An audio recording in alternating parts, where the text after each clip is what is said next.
Surtr Arena is a symmetrical, medium-sized arena map for the video game Chivalry Medieval Warfare. It is set for the game mode Last Team Standing, where the Agatha Knights and the Mason Order partake in a bloody onslaught until one team is left standing. Surtr Arena is a dynamic map, and it hosts 3 elevations for players. The top elevation consists of the upper bulwarks and the ballistae towers. The middle elevation consists of the large battlefield, the ground portion of the map. And the lower elevation consists of the lower bulwarks.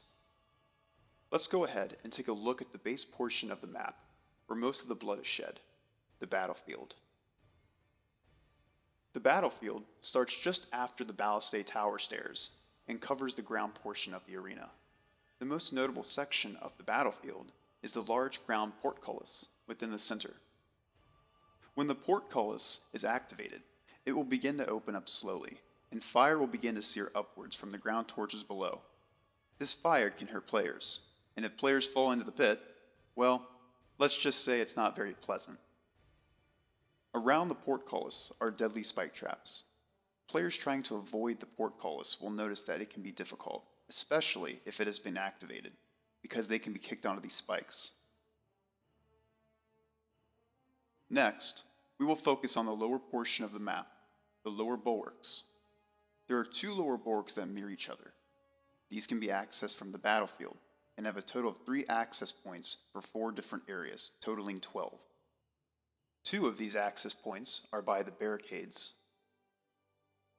and 1 is by the stairs to the upper bulwarks. Within the lower bulwarks, players are presented with scaffolding that they can move across to the other side of the map. This section is usually used for cover against archers and ballistae. It's also effective for flanking as well. Now, let us focus on the upper elevation of the map. Let's take a look at the upper bulwarks first. There are 2 upper bulwarks that also mirror each other. There are also 4 barricades on each upper bulwark, which provide protection, especially for archers looking to pick off enemy troops from this higher elevation. As shown earlier in the video, there is a lever located in the middle of each of the upper bulwarks on a platform. This lever activates the portcullis within the center of the map, which can be devastating to the opposing team when opened, or in some unfortunate cases, take out your entire team. Players must keep in mind that this is considered the most revealing space in the map, because the ballistae have clear view of you. Now, let us focus on the other upper elevation section, the ballistae towers. There is a ballista at each end of the arena, and it appears to players as soon as they exit their spawn gate.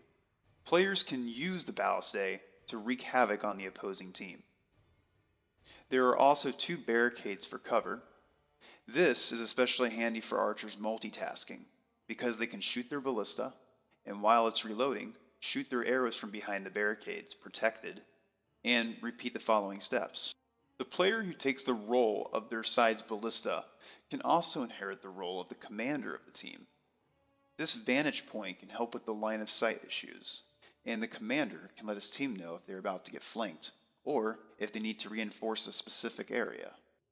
It is also worth noting that the ballistae towers are incredibly effective, and are considered high-value areas to capture. Some strategies focus on capturing the enemy ballista by sending out a portion of the team to flank the enemy tower and use it against them. That seems to wrap up the basics of Surtr Arena. I hope you give it a try. Now get out there and chop off some limbs.